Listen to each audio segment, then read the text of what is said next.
faire passer ma motion et demander au bureau de l'Assemblée nationale de convoquer un congrès spécial pour la sécurité et l'agression dont nous sommes victimes, nous, la RDC.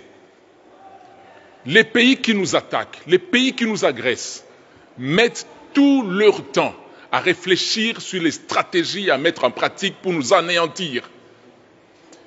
Mais j'ai l'impression que les hommes politiques congolais, à part le président de la République, j'ai l'impression que tous les autres aiment se reposer pendant un temps aussi difficile comme celui-ci. Nous sommes en guerre. La RDC est en guerre et tout le monde a peur parce qu'on nous dit que les pays qui nous agressent ont un mécanisme de poursuivre ceux qui parlent d'eux jusque dans leur pays et les éliminer là-bas. Alors tout le monde a peur. Si les Congolais ont peur de parler des problèmes du Congo, personne ne viendra nous aider. Il y aura toujours des martyrs dans ce pays. Alors je suis venu dire ceci au nom des populations de l'Est et au nom des populations de la RDC. Il faut qu'il y ait un congrès spécial sur la sécurité et sur l'agression que nous sommes en train de subir. Parce que trop, c'est trop. Les pays qui nous agressent font des réunions nuit et jour, ne dorment pas, réfléchissent pour nous anéantir, pour nous éliminer, pour occuper nos terres. Mais nous, les Congolais, nous sommes en train de faire comme si ce n'était pas aussi grave. J'ai dit ceci, il faut un congrès. Il faut un congrès, que le Sénat et l'Assemblée nationale se réunissent pour parler de la guerre. La RDC est agressée. Et si vous suivez les informations, les pays qui nous agressent ont déjà passé une communication. Ces pays-là font un lobbying diplomatique terrible.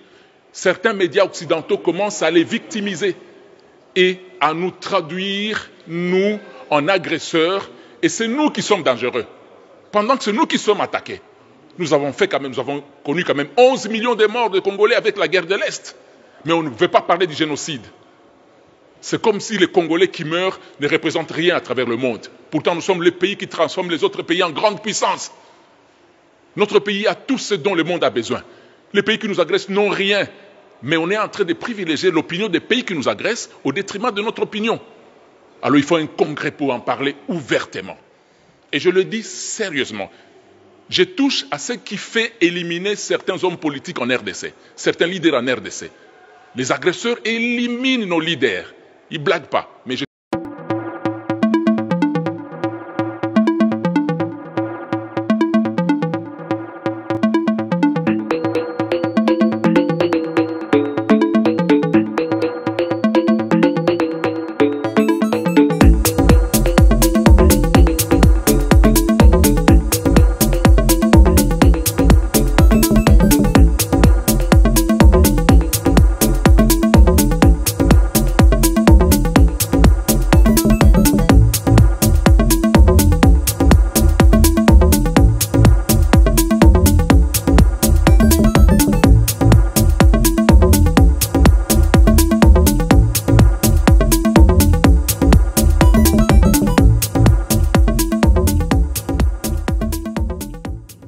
Mesdames, Mesdemoiselles et Messieurs, bonjour et bienvenue sur Contact Pro Live. C'est toujours avec un réel plaisir que je me présente devant vous lorsqu'il s'agit de vous rencontrer, vous qui aviez choisi de nous suivre régulièrement, vous qui aviez choisi de vous abonner pour écouter nos réflexions. Je vous remercie beaucoup. En tout cas, c'est vraiment une communion avec vous quand je reçois vos appels, quand je vois vos messages, quand vos emails sont vraiment surplombent mon inbox avec beaucoup de questions que moi-même parfois je ne suis pas habile à répondre. Mais je suis très content parce que à un certain moment, je me dis que ce que nous faisons vous intéresse beaucoup. Et je remercie beaucoup les 10 personnes qui se sont abonnées hier. Vraiment, ils ont laissé pratiquement des messages en disant « Germain, courage, allez-y, vous êtes sur la bonne voie ».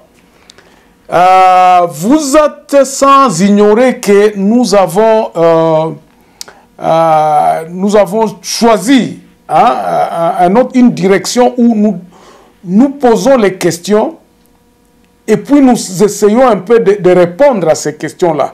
Et vous êtes nombreux à nous soutenir. Hier, j'ai eu une conversation très longue avec un député du Nord Kivu, spécialement de Massissi, qui m'a appelé pour me dire que non, Germain, écoute, vos réflexions sont vraiment d'actualité et que vous devez continuer ça sur ce sens-là. Et il m'a donné beaucoup d'informations. Et c'était hier dimanche en me disant que le M23 n'a pas encore baissé le bras. Effectivement, ce matin, nous apprenons que les combats ont repris à l'est de la République démocratique du Congo. Quand je préparais l'émission hier, je me disais, qu'est-ce que je vais vous parler? Mais vous m'aviez beaucoup posé des questions sur le questionnement que nous avions eu à donner le samedi passé sur le Contact Pro Live sur Facebook, où nous faisions un live, où nous vous avions dit que il est difficile pour le moment de soutenir nos FARDC parce que ils sont dans une mauvaise posture. Nous ne pouvons pas nous voiler la face. Nous ne pouvons pas faire la politique de l'Autriche en se cachant et en disant que non, ça va passer, pendant que nous ne faisons absolument rien. Nous sommes à découvert. Et le député m'en a dit, il m'en a parlé. C'est un grand frère, c'est un collègue, mais qui a pratiquement traversé les âges, parce que il est presque de mon âge aussi, mais il est un peu plus avancé que moi. Mais lui, il a eu la chance de travailler avec Mouzé Laurent Désiré Kabila. Il a travaillé avec Kabila le fils. Il travaille aussi encore avec Tshisekedi aujourd'hui. Et il m'a dit ce qui se passe au Parlement. Il m'a dit, nous avions partagé, et c'est ce que je vais vous dire aujourd'hui. Qu'est-ce que nous devons faire? Qu'est-ce que Félix doit faire en ce moment où nous sommes pratiquement en guerre et que dans sa bouche, il n'ose pas déclarer cette guerre? La mémoire collective est en train de le pousser. Tout le monde est en train de se dire, nous devons aller en guerre, nous devons aller en guerre. Je vous dis, en allant en guerre, le Rwanda et le Burundi et l'Ouganda sont préparés, ils sont aguerris, ils sont en ordre, ils se disent, pourquoi ils sont en confiance? Aujourd'hui, dans cette émission, nous allons en parler. Qu'est-ce qui met en confiance que le petit Rwanda peut faire face à un grand Congo que nous sommes, malgré le nombre de kilomètres carrés qui est plus de 1000 fois que eux, malgré le nombre d'habitants que nous sommes? Qu'est-ce qui fait que le Rwanda est en train de se dire que non, tokobe tabino boya kaka. Bon, mais kaka boko mona o bomonate.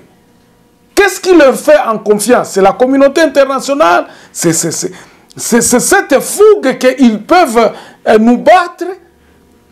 Nous allons en parler dans cette émission d'aujourd'hui et disséquer effectivement les quelques points que nous allons faire. Justement, vous savez que nous n'avons qu'à peu près 30 minutes pour que nous puissions vous donner ce que nous pouvons dire.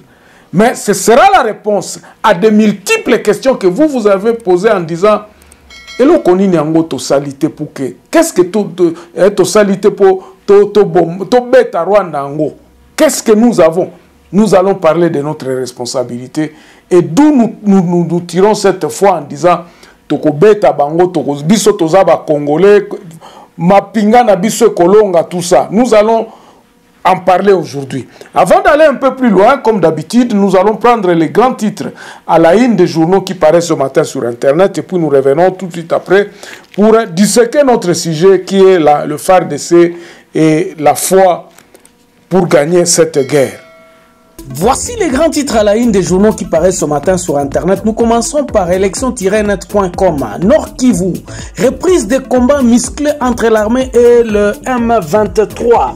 Et puis reprise de combat, les troupes de l'armée en ordre de bataille sur le mont Tchanzu et les environs. Et puis Ituri, des morts dans une attaque des ADF à Outomambere. On va sur actualité.cd. Tension entre la RDC et le Rwanda, Sassou Nguesso joue l'apaisement et évite publiquement de froisser Kigali.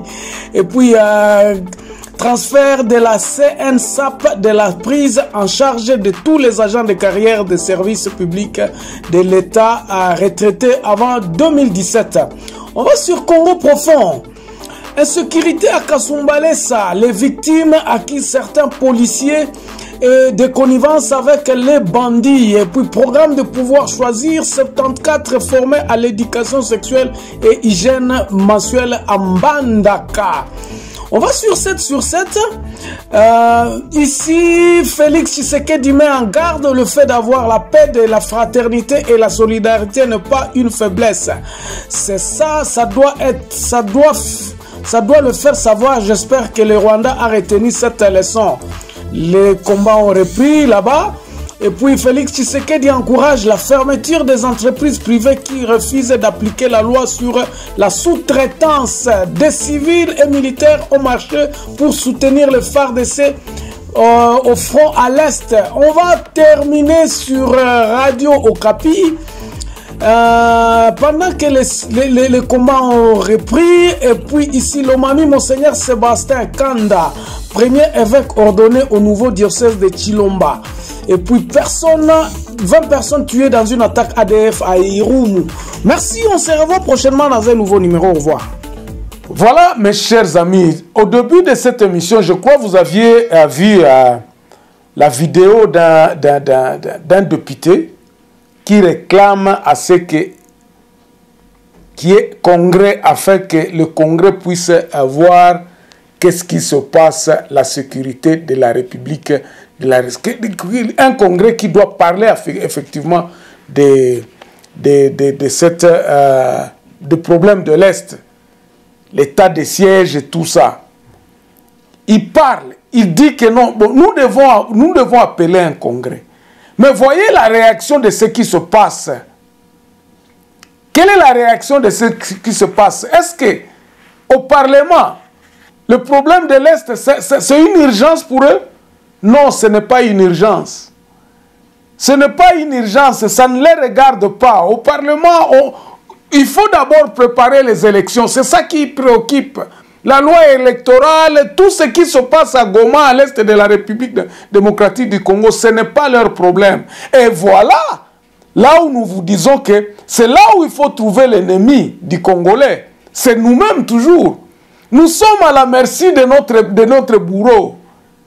Nombreux qui sont dans le Parlement, ce sont ceux-là qui se disent « Ah, Ekosila Nango », même si on ne fait pas quoi que ce soit, Ekosila Nango, Ekolekabi, Bitumbana M23 Bandabo et Banda Lelote.